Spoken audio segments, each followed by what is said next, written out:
کو तरह तरह के खाने चाहिए, एक खाने से ये उकता जाता है। भैंस तो सवेर शाम दोपहर वो चारा ही खाती है। कभी नहीं उसने कहा कि कोई नाश्ता तब्दील कर दो। इस सर झुकाए हुए वो सुबह भी वो खा रही होती है, शाम को भी वो खा रही होती है। लेकिन इंसान है वो एक चीज़ 2 दफ़ा खाए तो वो कहता है ये तो सुबह भी ली थी। सवा दे कर ही आए जामे तगय्युर भी ज़रूरी है। कोई रुत हो उम्र भर अच्छी नहीं लगती। इसकी तबीयत में तनव्वु है। कभी कहता है कि मुझे खाने के लिए मीठा चाहिए, कभी कहता है मुझे नमकीन चाहिए, कभी कहता है चटखारेदार चाहिए, कभी लहमियात की आरजू होती है, कभी सब्जियों की तरफ इसका दिल माइल होता है, कभी कहता है कि नहीं आज मैंने ये लेना है, आज मैंने वो लेना है। और मेरे अल्लाह ने इसके लिए सारे इंतज़ाम कर रखे हैं। अल्लाह अकबर। और जिसको एक चाहिए उसको एक ही दे रहा है, और जिसको जितना चाहिए उसको उतना दे रहा है। हमें तो हंडिया के लिए आधा किलो या 1 पाव गोश्त चाहिए होता है, लेकिन शेर को मैंने अफ्रीका के अंदर लाइव नाश्ते करते देखा है, और वो पूरा हर्म जो है वो हड़प कर जाता है। अल्लाह रोज़ उसे देता है। हंस एक परिंदा है, वो सुच्चे मोती खाता है, और सुच्चे मोती पंसारी से आप लेने जाएं तो तोलो माशों में मिलें, और वो भी लाखों रुपए में, और वो भी तयक्कुन से आप नहीं कह सकते कि इसमें 2 नंबरी तो नहीं है। ये वाक़तन सही है, क्योंकि आजकल तो ये चीज़ें चलती हैं, लेकिन उसको पेट भर के चाहिए होते हैं सुबह शाम दोपहर। और दुनिया के ऊपर एक हंस नहीं रखा हुआ अल्लाह ने, लाखों हंस करोड़ों हंस दुनिया पे पाए जाते हैं, और उनको अरबों मोती रोज़ चाहिए, अल्लाह रोज़ अता कर रहा होता है। तो ये है उसकी रब्बूबियत, जिसको जो चाहिए वो अता कर रहा होता है। रब्बुल आलमीन, तमाम जहानों का पालने वाला है। रब का माना उलमा ने ये किया है। हज़रत अब्दुल्लाह इब्न अब्बास फरमाते हैं अन्नहु मालिकुद दुनिया व अन्नहु मालिकुल उखरा।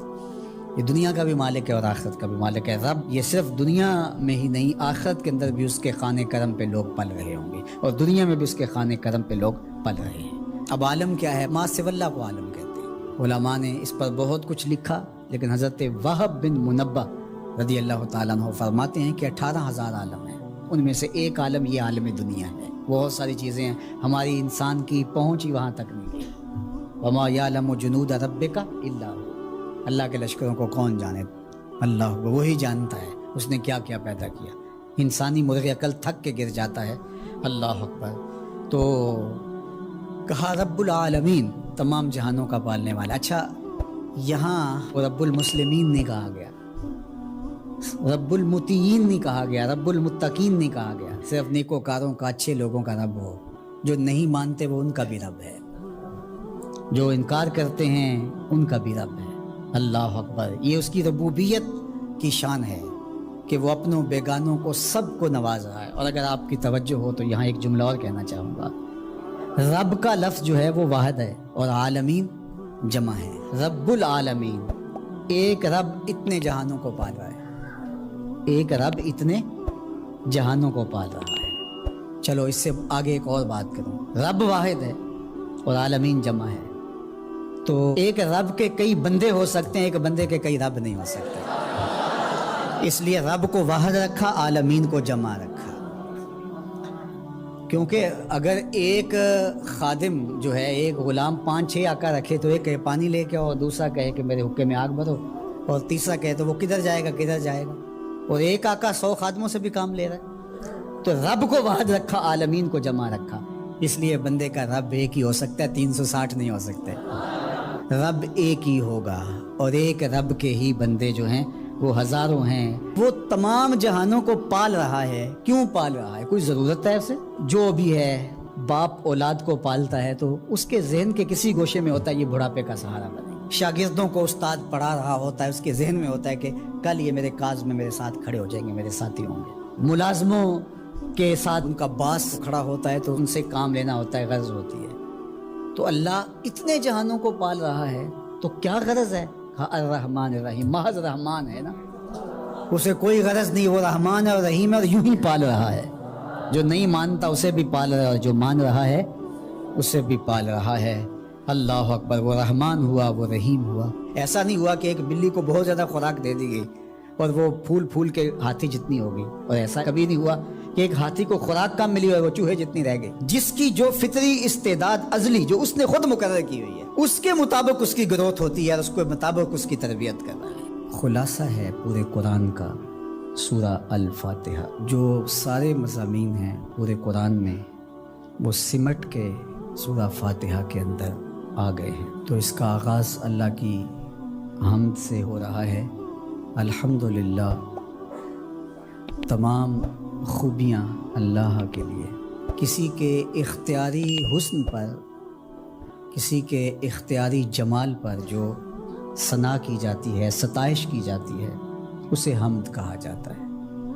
کچھ خوبیاں اختیاری نہیں ہوتی، غیر اختیاری ہوتی۔ اگر کسی کا رنگ سفید ہے، نقوش تیکھے ہیں اور اس کی آنکھیں نرگسی ہیں، اس کے دیگر اعضاء کا توازن بڑا اچھا ہے، تو یہ اس کا اپنا کمال نہیں ہے۔ ایک شخص عالم ہے، اس نے پڑھا، محنت کی، آگے بڑھا، تو یہ اس نے محنت کر کے ایک چیز حاصل کی، تو اس کا وصف بیان کرنا اور اس پر ثنا کرنا یہ غیر اختیاری حسن نہیں ہے بلکہ اختیاری ہے۔ تو کمال وہ ہوتا ہے جو چیزیں اختیاری ہوں۔ تو اللہ جل شانہ کی حمد اس لیے کی جاتی ہے کہ اس کی چیزیں، اس کا حسن غیر اختیاری نہیں ہے، وہ اس کا اختیاری ہے۔ اللہ اکبر۔ تو کسی کے اختیاری حسن پر تعریف حمد کہلاتی ہے، اور اگر وہ نعمت کے مقابلے میں ہو تو وہ حمد شکر کہلاتی ہے، اور اگر نعمت کے مقابلے میں نہ ہو تو اس کو حمد کہا جاتا ہے۔ حضرت کعب احبار رضی اللہ تعالی عنہ فرماتے ہیں کہ الحمد کی تفسیر ثناء اللہ ہے، اللہ کی ثنا، اللہ کی تعریف۔ اور حضرت ضحاک بن مزاحم نے اس کا ترجمہ کیا ہے الحمدللہ رداء الرحمن، یہ رحمان کی چادر ہے۔ جس طرح چادر زینت دیتی ہے اور وقار کی علامت ہوتی ہے، اور اہل عرب کندھے کے اوپر چادر ڈال کر کے جو ہے وہ ایک خاص ان کی حیت ہوتی ہے۔ یہاں گرمی سردی سے بچاؤ کے لیے چادر لی جاتی ہے، لیکن عرب میں چادر جو ہے وہ زینت کے لیے لی جاتی ہے، اور وہ آپ نے دیکھا ہوگا کہ عرب علماء یہاں کندھے پہ چادر رکھتے ہیں، تو وہ زینت کے لیے ہوتی ہے، ضرورت کے لیے نہیں ہوتی۔ تو اس لیے یہاں جو رداء الرحمن کہا گیا ہے، تو الحمد رحمان کی زینت ہے، وقار کی چادر ہے۔ ثنا کی جتنی بھی قسمیں اور جتنی بھی صورتیں ہیں وہ اللہ کے لیے، وہ ڈائریکٹ تعریف کی جائے تب بھی اللہ کی، انڈائریکٹ تعریف کی جائے پھر بھی اللہ کی ہے۔ یعنی پھول کو کہا جائے کیا خوب پھول ہے تو پھر بھی اللہ کی تعریف، اور کہا جائے سبحان اللہ پھول کو دیکھ کر پھر بھی اللہ کی تعریف، پاکیزگی اللہ کی بولی جا رہی ہے۔ اور اگر اس کی درزوں کو، اس سے مہکتی نکلتی خوشبو کو، اس کے رنگوں کا جمال اور اس کی لطافت دیکھ کر کے کہ واہ کیا کھلا ہوا شگفتہ گلاب ہے، تو آپ گلاب کی تعریف کر رہے ہیں لیکن خالق گلاب کی تعریف کر رہے ہیں، یہ انڈائریکٹ تعریف۔ تو خوبی کی جتنی بھی صورتیں ہیں، چاہے وہ ڈائریکٹ ہو، چاہے وہ انڈائریکٹ ہو، چاہے وہ قولن ہو، رویتاً ہو، فعلاً ہو، جس طرح ہو، اللہ کے لیے ہے۔ اس کی تم کیوں خوبیاں بیان نہیں کرو گے؟ الحمدللہ رب العالمین، وہ تمام جہانوں کو پالنے والا۔